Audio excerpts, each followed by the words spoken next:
Medan laga para prajurit TNI dalam Operasi Seroja 1975 di Timur Timur menorehkan banyak cerita, termasuk kisah pengalaman mantan Jenderal Kopassus, Prabowo Subianto, dan Luhut Binsar Panjaitan.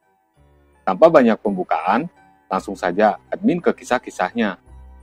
Kisah pertama datang dari pernyataan Luhut Binsar Panjaitan. Siapa yang tidak mengenal nama Luhut Binsar Panjaitan? Sebagai mantan jenderal prajurit Kopassus, beliau mempunyai beberapa pengalaman di medan laga Timur Timur. Di antaranya adalah gugurnya 8 anak buah di bawah kepemimpinannya dalam 2 jam pertempuran. Padahal malam sebelumnya mereka masih sempat berbincang. Di hari yang sama, Komandan Pak Luhut juga gugur. Beliau adalah Mayor Anumerta Atang Sutrisna. Bayangkan Gan, semalam habis ngopi-ngopi bareng, di keesokan harinya teman meninggal.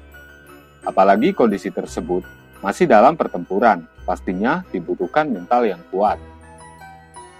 Gagal melakukan serbuan melalui Langit Dili akibat pesawat Hercules C-130B yang ditumpanginya dihujani tembakan musuh.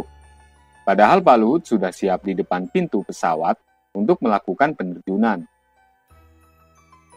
Beban perlengkapan tempur setiap prajurit Kompi A cukup berat. Perlengkapan yang dibawa oleh setiap prajurit Kopasanda, sekarang Kopassus Gan, di bawah kepemimpinan Luhut bukan kaleng-kaleng.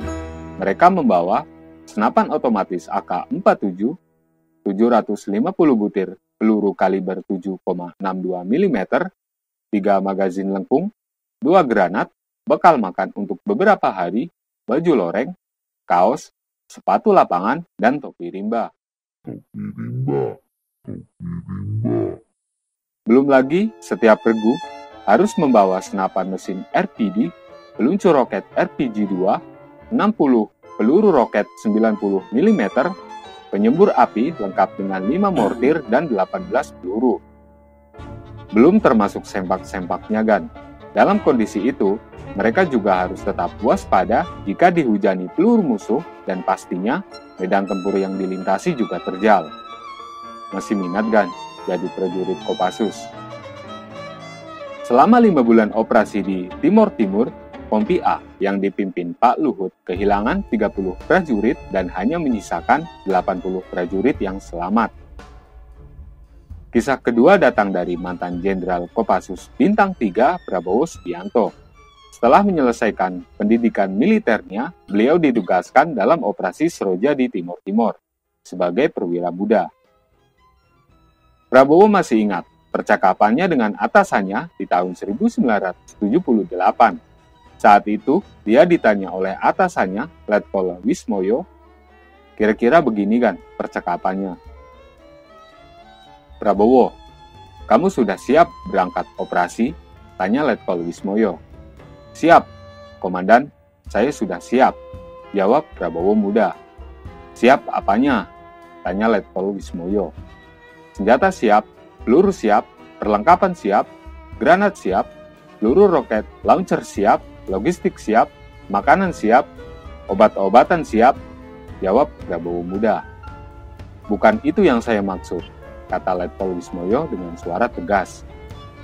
Peta siap, jawab Prabowo muda. Bukan itu yang saya maksud, tegas sang Letkol. Selain peta, teropong pandang pun telah disiapkan, jawab Prabowo muda. Bukan itu yang saya maksud, tegas sang Letkol kembali. Selama tugas di Timur Timur, kau jangan lupakan sholat 5 waktu, meski dalam peperangan sekalipun.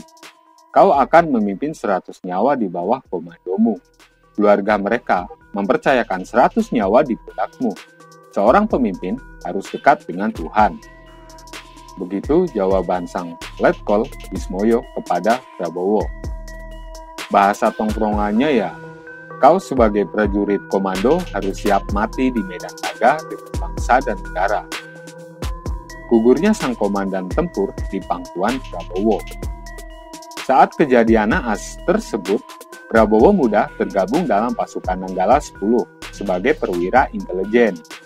Karena banyaknya perwira yang tertembak saat itu, Prabowo kemudian diangkat menjadi wakil komandan unit C. Komandan unit C bernama Letu Sudaryanto dengan 20 pasukan di bawah komandonya. Pasukan tersebut terdiri dari dua kelompok, yaitu kelompok serbu dan kelompok pembantu. Sebagai wakil komandan, Prabowo bertugas memimpin unit pembantu. Setelah menyeberangi sungai untuk merebut posisi ketinggian di atas kota Maubara, kurang dari 10 menit, terjadi kontak tembak dengan pasukan gerilya musuh. Posisi Letnan Sudaryanto berada di garis depan. Dia dan pasukannya dipukul mundur. Namun, Letnan Sudaryanto terkena tembak. Setelah melalui berbagai upaya penyelamatan oleh sisa pasukan yang dipimpin Prabowo, Letnan Sudaryanto yang masih di bawah hujan peluru musuh berhasil dievakuasi ke garis pertahanan. Namun, karena kondisi di malam hari, evakuasi menggunakan helikopter tidak dapat dilakukan. Akhirnya, pukul 3 dini hari, Letnan Sudaryanto sekaligus Komandan Prabowo di Medan Laga menghembuskan nafas terakhirnya akibat luka tembak yang dideritanya tepat di pelukan Prabowo. Masih banyak kisah tentang Operasi Seroja di Timur Timur yang belum sempat admin bahaskan. Kalau dibahas semua, mulut admin bisa berbusa. Yang jelas, apapun bentuk dan kisahnya, semoga cerita ini dapat menambah pengetahuan kita tentang sejarah.